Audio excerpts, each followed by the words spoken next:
പടം ഒരു horror comedy ജേണറിൽ പെടുത്താവുന്ന ഒരു ഗംഭീര സിനിമയാണ്. കാരണം ഒരു മലയാളത്തിൻ്റെ ഒരു ഭൂൽഭുലയോ അല്ലെങ്കിൽ സ്ത്രീയൊക്കെ കണ്ട ആ ഒരു ഫീലിലേക്കാണ്.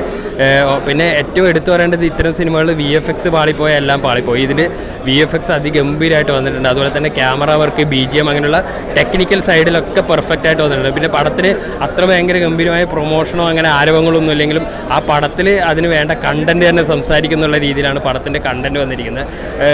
ഭയങ്കരമായിട്ട് ഇഷ്ടമായി. നമ്മുടെ മലയാള സിനിമയിൽ അങ്ങനെ അടുത്ത കാലത്തൊന്നും കാണാത്ത രീതിയിലുള്ള ഒരു ഹൊറർ കോമഡി, ഹൊറർ എന്ന് പേടിപ്പിക്കുന്ന രീതിയിൽ മാത്രമല്ല, ഒരു എന്താ പറയുക, ഇതൊരു ഫാമിലി പ്രേതമാണ്. ഒരു ഏത് ഫാമിലി ആയിട്ടും കുട്ടികൾക്കും എല്ലാവർക്കും കണക്ട് ചെയ്യാവുന്ന ഒരു നല്ല കഥ, നല്ല രീതിയിൽ എന്നാൽ ഫാൻറ്റസി എലമെൻറ്റും എല്ലാം കൂടി കലർത്തി ഗംഭീരമായിട്ട് വന്നിട്ടുണ്ട്. കോമഡി ആണ് മെയിനായിട്ട് നിൽക്കുന്നത്, ഹൊററിലും കൂടുതലായിട്ട്. ഷറഫുദ്ദീൻ്റെ ഐശ്വര്യലക്ഷ്മിയുടെ നല്ല പെർഫോമൻസ് ആണ്. ജെക്സ് ബിജോയുടെ മ്യൂസിക് പടത്തിനെ വേറെ രീതിയിലേക്ക് എലിവേറ്റ് ചെയ്തിട്ടുണ്ട്. എല്ലാ അർത്ഥത്തിലും ടെക്നിക്കലി പെർഫെക്റ്റ്, കഥയിൽ നല്ല ഇൻട്രസ്റ്റിംഗ് ആയിട്ടുള്ള നല്ല എൻ്റർടൈനിങ് വാല്യൂ ഉള്ള ഒരു ഗുഡ് മൂവിയാണ് ഹലോ മമ്മി. Thank you.